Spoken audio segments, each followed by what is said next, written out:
பாமக தலைவர் பதவியில் இருந்து அன்புமணியை அதிரடியாக நீக்கியுள்ள ராமதாஸ் கட்சியின் தலைவர் பதவியை தாமே எடுத்துக் கொள்வதாக அறிவித்து இருப்பது அந்த கட்சியில் மீண்டும் பரபரப்பை ஏற்படுத்தியுள்ளது. கட்சியின் நிர்வாகிகளுக்கு அழைப்பு விடுத்துள்ள ராமதாஸ் முக்கிய ஆலோசனையையும் நடத்த உள்ளார்.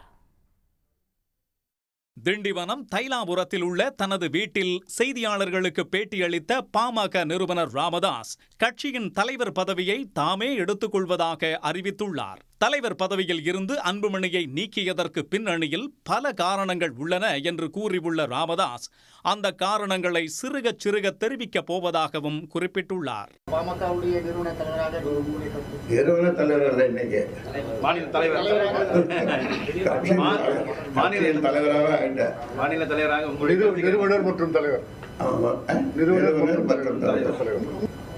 திடீர் முடிவுக்கு காரணம் இருக்கு. செயல் தலைவர் பிளஸ் தலைவராக இருக்கீங்க, அரசியல் காரணம் அது காரணம் கேட்குறீங்களா? காரணங்கள் பல உண்டு, அதையெல்லாம் உங்ககிட்ட பகிர்ந்து கொள்ள முடியாது. சிறுக சிறுக பகிர்ந்து கொள்வோம். 2026ஆம் ஆண்டு நடைபெறவுள்ள சட்டப்பேரவை தேர்தலை கருத்தில் கொண்டும் தனது கட்சியைச் சேர்ந்த இளைஞர்களை வழிநடத்தும் நோக்கிலும் இந்த முடிவை தாம் எடுத்ததாக ராமதாஸ் விளக்கமளித்துள்ளார். அதே நேரம் பாமகவின் செயல் தலைவராக அன்புமணி செயல்படுவார் என்று ராமதாஸ் அறிவித்திருக்கிறார். பாஜக தலைமையிலான தேசிய ஜனநாயக கூட்டணியில் தொடர்வதா வேண்டாமா என்பதை கட்சி நிர்வாகிகளுடன் ஆலோசித்து பின்னர் முடிவு செய்யப்படும் என்றும் ராமதாஸ் தெரிவித்திருக்கிறார். 2026 பாஜகவுடன் கூட்டணி அமைப்பீங்களா? அதாவது இன்றைக்கு தான் நான் தலைவராக பொறுப்பேற்றிருக்கிறேன். நிறுவனர் பிளஸ் தலைவர்.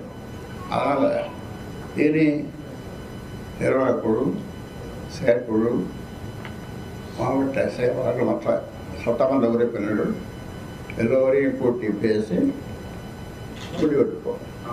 பாமகவின் நிறுவனரான ராமதாஸ் பல ஆண்டுகள் கழித்து தற்போது தலைவர் பொறுப்பையும் எடுத்துக் கொண்டிருப்பது பாமக வட்டாரத்தில் பரபரப்பை ஏற்படுத்தியிருக்கிறது. செங்கல்பட்டு மாவட்டம் மாமல்லபுரத்தில் வன்னியர் சங்கம் சார்பில் மே 11ஆம் தேதி சித்திரை முழு நிலவு வன்னியர் இளைஞர் விழா நடைபெறவுள்ளது. அதற்கு முன்பாக கட்சியில் ஏற்பட்டுள்ள இந்த திடீர் மாற்றத்தால் பாமக தொண்டர்கள் அதிர்ச்சியடைந்துள்ளனர். கடந்த ஆண்டு டிசம்பர் மாதம் புதுச்சேரியில் நடைபெற்ற பொதுக்குழு கூட்டத்தில் பாமக இளைஞரணி தலைவராக தனது மகள் வழி பேரன் முகுந்தனை ராமதாஸ் அறிவித்த போது அவருக்கும் அன்புமணிக்கும் நேரடியாக மோதல் வெடித்தது. அப்போது கூட்டத்தில் இருந்து வெளியேறிய அன்புமணி பனையூருக்கு வந்து தொண்டர்கள் தம்மை சந்திக்கலாம் என அறிவித்தது கட்சியில் நிலவி வந்த மோதலை வெளிச்சம் போட்டு காட்டியது. அதன் பின்னர் ராமதாசுக்கும் அன்புமணிக்கும் இடையே சமாதானம் ஏற்பட்டுவிட்டதாக கூறப்பட்ட நிலையில் தற்போது தலைவர் பதவியில் இருந்து அன்புமணி அதிரடியாக நீக்கப்பட்டிருக்கிறார். சுமார் 25 ஆண்டுகள் கட்சியின் தலைவராக இருந்த ஜி.கே. மணி கௌரவ தலைவராக 2022இல் மாற்றப்பட்டு அப்போதைய இளைஞரணி தலைவராக இருந்த அன்புமணி கட்சி தலைவரானது குறிப்பிடத்தக்கது. உடனுக்குடன் செய்திகளை தெரிந்து கொள்ள சன் நியூஸ் பெல் ஐகானை கிளிக் பண்ணுங்க.